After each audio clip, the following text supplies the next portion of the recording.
Hi friends, welcome to Sagi's Formal Kitchen. இன்றைக்கி நம்ம பார்க்க போகிறோம்னா வெள்ளை பணியாரம். வாங்க எப்படி செய்கிறேன்னு பார்க்கலாம். ஒரு பவுல் எடுத்துக்கிட்டு அதில் 1 கப் அளவுக்கு மைதா மாவு போட்டுக்கலாம். அதுக்கப்புறம் தேவைக்கேற்ப வெல்லம், நம்ம டேஸ்ட்டு பொறுத்து தான். வாங்க போட்டுக்கலாம். இப்போ ஒரு 4 அளவுக்கு ஏலக்காய் வச்சுருக்கோம், அதை நச்சு வச்சுருக்கோம், அதை போட்டுக்கலாம். தேவைக்கேற்ப உப்பு, டேஸ்ட்டு இன்னும் கொஞ்சம் கூடுதலாக தரும். கொஞ்சம் தேங்காய் பூ போட்டுக்கலாம். இது எல்லாத்துக்கும் தேவைக்கேற்ப தண்ணி ஊற்றி நல்லா கலந்துக்கணும். ரொம்ப தோசை பதத்துக்கெலாம் கலந்துக்கூடாது, கொஞ்சம் திக்காக தான் இருக்கணும். அப்போ தான் நம்மளுக்கு எண்ணெய் குடிக்காமல் ரொம்பவே சூப்பராக வரும். நல்லா மிக்ஸ் பண்ணிக்கோங்க, கட்டியாக எதுவும் இருக்கக்கூடாது. கொஞ்சம் உங்களுக்கே தெரியும் அதோட திக்னஸ்ஸு, அந்த அளவுக்கு மிக்ஸ் பண்ணிக்கோங்க. நல்லா மிக்ஸ் பண்ணிக்கலாம். இப்போ பாருங்கள், இந்த மாதிரி தான் மிக்ஸ் பண்ணிக்கணும். இந்த அளவுக்கு தான் இருக்கணும். இப்போ ஒரு பேனில் எண்ணெய் சூடாகிட்டுருக்கு. இப்போ அந்த பேனில் நம்ம இந்த பணியாரத்தை ஊற்றிக்கலாம்.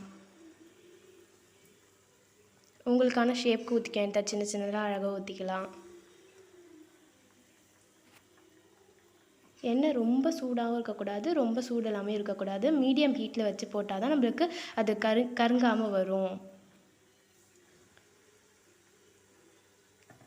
இது ஒரு ஸ்வீட் ரெசிபி அப்படிங்கிறதுனால சின்ன பசங்களுக்கு ரொம்பவே பிடிக்கும். இப்போ அதை நல்லா வேக விட்டு திருப்பி போட்டுக்கலாம். பாருங்கள், கோல்டன் ப்ரௌனில் வந்திருக்கு, சூப்பராக இருக்குது. இது மாதிரி நல்லா 2 சைடுமே வேக விட்டுட்டு அதை நம்ம எடுத்துக்கலாம். உப்பி வந்திருக்கு பாருங்கள்.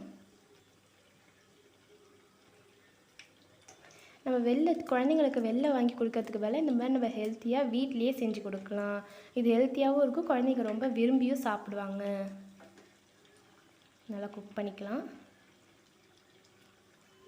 அது அந்த எண்ணெய் சிஸ்லிங் பண்ணுறதெல்லாம் கொஞ்சம் நின்னதுக்கு அப்புறம் நம்ம அதை எடுத்துக்கலாம். நம்மளுக்கே தெரியும், அது கோல்டன் ப்ரௌனில் அழகாக வந்திருக்கும். பாருங்கள், எவ்வளோ சூப்பராக இருக்குது பாருங்கள். இப்போ நம்ம இதை எடுத்துக்கலாம்.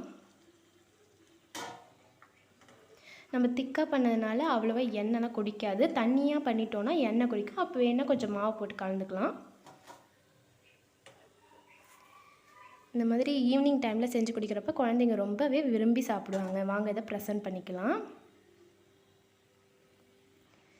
ஓகே ஃப்ரெண்ட்ஸ், இந்த வெள்ளை பணியாரம் முடிஞ்சிச்சு. இது மாதிரி நீங்களும் வீட்டில் செஞ்சு சாப்பிடுங்க. லைக் பண்ணுங்கள், ஷேர் பண்ணுங்கள், சப்ஸ்கிரைப் பண்ணுங்கள்.